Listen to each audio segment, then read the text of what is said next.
observation that Cyprus has a very beautiful environment, a very beautiful climate that people from around the world, and in particular Europe at the time, would enjoy. So Cyprus in the 60s was an undeveloped gem. There was very little tourism, there was very little real estate activities to foreigners. France and Italy had begun. Saint-Tropez, if you remember those days, was 50s, 60s, it was in place. And the hometown where I come from, Kyrenia, the scenery, the old town, is not very different from Saint-Tropez. So my father realized that there is a potential here. If he can invite people to Cyprus to see what Cyprus offers, then there might have been an interest. And he was right. It was early days. The terminology, he was not a real estate developer then, because that term did not exist. The name came maybe 5 years later. He called himself a developer because some people in America began to say about that I am a developer, not a builder. And so he started doing a lot of things between tourism and real estate, and a lot of things in between. And that proved to be a right formula. We left Kyrenia in 1974 because of the Turkish invasion, and then he restarted the same business along the same lines in the southwest town of Cyprus called Paphos, where we are main players. My father had the vision. He was self-made twice, so he must have done something right. He became the biggest, I think, private landowner in the north, and the biggest private landowner for prime and super prime land in the south. So this is, to do it twice in a lifetime, this is good. There was a lot of vision. When he was buying the land, people thought he was crazy because they couldn't realize the potential that the land with proper infrastructure could be attractive to other people. People could not recognize the early days, the possibilities of tourism, real estate, healthcare, education. This was all the things my father always wanted to do. He bought a house in Kyrenia in '73 to make a health farm. A health farm in '73, that's way ahead of his time. And so he does have a vision for seeing things to come very early. Cyprus has a predetermined future. We will become a service center of the region. As a service center, you need tourism, you need infrastructure, you need real estate, you need healthcare, you need education, you need legal, banking, company facilities. This is, for me, not a question of if, it's a question of when and by whom. Whether the Cypriots themselves will manage to do it, and how long it will take them to do it. Can we do it tomorrow, or will it take us 20 years to do? What has come as an addition, a new addition, is the gas discovery. And the gas discovery is going to bring a new kind of business energy into Cyprus, mostly related to my activities, our group's activities, which is real estate, because gas creates real estate needs. We need storage, factories, infrastructure, offices, housing. And so there will be a big knock-on effect in all the activities that our group is involved. But this is extra. This is something that is not calculated into the business formula of the Cypriots. We understand very little about gas as Cypriots. And we try to understand how the gas discovery will affect our business. And people who understand told me, if you really want to know, go and see 3 places that they have found offshore gas. And this is Stavanger in Norway, Aberdeen in Scotland, and Baku in Azerbaijan, because all 3 have found offshore gas finds. And in all 3 places there is a real estate boom. It is ongoing, many, many years after the gas discovery. And I think this is going to hit Cyprus. And it's going to hit Cyprus at the same time that there is a lot of geopolitical uncertainties of neighboring countries. All around Cyprus there is some kind of issues.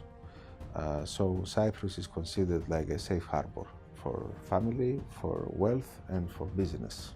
And Cyprus gives a good solution for all three. If the gas is branded like a Cyprus gas, then it can be sold in Europe without restrictions. And many people who are involved, they tell me that Cyprus is going to become de facto the energy capital of Europe, because this is the only European country that is producing and selling gas. We realized early that the potential business outside Cyprus is much bigger than the business in the country. So we went out and we opened offices and did promotions in many countries. We now have offices promoting Cyprus, and not only in London, but my father opened the office, I think, in 1967, but also Greece, Dubai, Cairo, Amman, Moscow, Kiev, and all over China. So it's a big effort. Last year, we sold real estate to 31 different nationalities, and one was the Cypriots. The other 30 is from all around the world, from America to Japan, from South Africa to Russia. 31 nationalities for me is a very good indicator that this is stability. You're not over-dependent in a single country, a single economy. And this is very characteristic of our group, that we manage to collect business from all around the world. And what we witness when we travel and we make promotions overseas, we get the feeling, the sentiment of the people. When we went 6 years ago, 5 years ago, during the financial turbulence here, we told them about Cyprus and people didn't want to listen. And now we tell them we are from Cyprus and we want to talk, and they say, yes, what do you have for us? We hear that this is the right time, because investors is looking for a country that has prospects and it's just come out of a crisis. So Cyprus clearly has prospects and clearly has turned around the economy. So this is the right time. Usually cycles, real estate cycles, the last 7 years. We are now in the first year of the cycle. I believe we're going to have another few years, very good years for the Cyprus real estate industry, with its knock-on effect to the whole economy. So I'm very hopeful for the future. Real estate is the preferred investment of the Cypriots, and I think for many people it's a good hedge against inflation and other risks. We have a very good brand, which is recognizable overseas. Many times I'm traveling and I give my card and they say, oh, I know this company. I've been to your hotel or to your real estate. My father has bought real estate from you, and so on. And the second is that we make a dedicated product for the overseas investor. It's very different from what the locals want to buy. Locals want to buy a product with as little facilities as possible, and the overseas investor, they want to buy a product, most of them with many facilities. They want to have a swimming pool or a gym within the complex, which the Cypriots don't want to pay for. So it's a very dedicated product. Also, another example is that the overseas investors, they always want to buy something that has a view to the sea, which for the Cypriots is important, but not the crucial. Whereas for somebody coming from the middle of Germany to invest in a holiday home in Cyprus, view to the sea is a priority. The third, we offer a dedicated service for the international buyer. It's a very different kind of service from the local. The local will know, for example, where to go to connect his electricity and his telephone lines, whereas the foreigner would not know, not have a clue. So we have a dedicated service about this. And the fourth, we have a very nice design. If you see our projects, we are characterized by very nice designs. So we build well and we build properties that people enjoy living into them. And fifth, we have a top service. We have very good after-sales service. And not only we build well, but we look after our clients. So business brings business. It's a Investors dream in Cyprus because we don't have property tax, that's zero. We don't have inheritance tax, that's zero. And any of you know that you pay big taxes in your home countries. So that's a big plus. Real estate prices in Cyprus, on average, is still quite low, and lowest in Europe average price per square meter. There is some real estate that is super prime and new modern towers with a lot of facilities on the seafront that may be high value, but most of the real estate in Cyprus is very competitive. So you have a country that is well located in between Europe and Middle East and Africa and Russia. You have good weather, it's European, it's democratic, the real estate is reasonable, it's a very nice place to live, it's safe, food is good, sea is good, and so all this, when you combine them together, I think the forecast is clear that there is going to be a big demand for Cyprus real estate. You know that where we have achieved more is where we have the support of the government in any sector, real estate, tourism, healthcare, or education. And we're very lucky because we have a government that is willing to help and has taken measures to help most industries in Cyprus, including our industries. And the proposals that were put forward to simplify a procedure, to improve legislation, this was carried forward, and this made the big difference into the attractiveness of Cyprus. And we're very fortunate to have a government that is willing to listen and take action.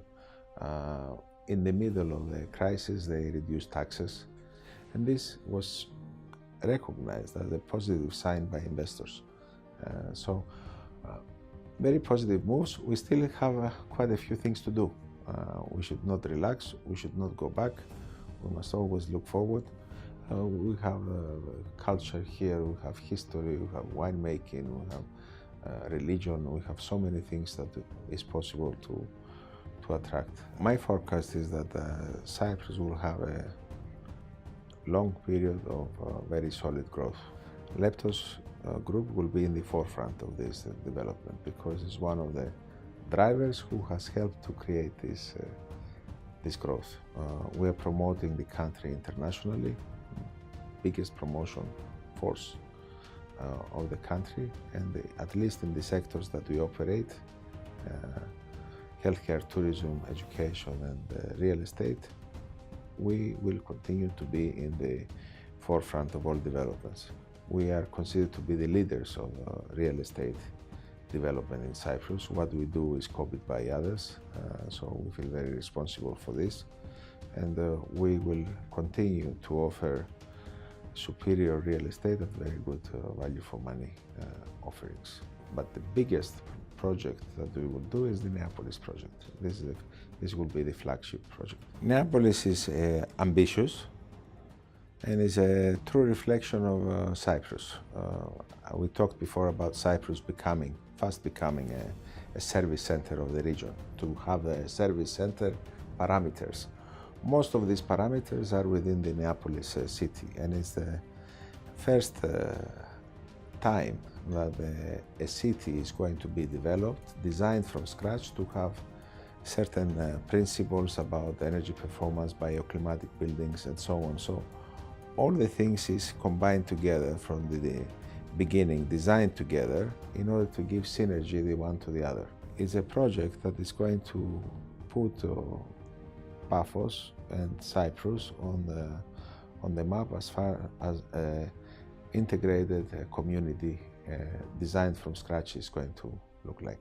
Because most other projects, they were added to the city. There is a hotel here, there is a shopping mall there is an office development there, but it was not pre-designed from the beginning. We have developed the biggest real estate project in Cyprus. It's called Kamares. It's a villa project up on the hills, a very difficult project, and it was in the middle of nowhere 40 years ago, and now it has 1,100 villas built, and it's still going on, has a clubhouse facilities. It was voted the best place to live in Cyprus. So we have big projects, but we have also big plans for the future.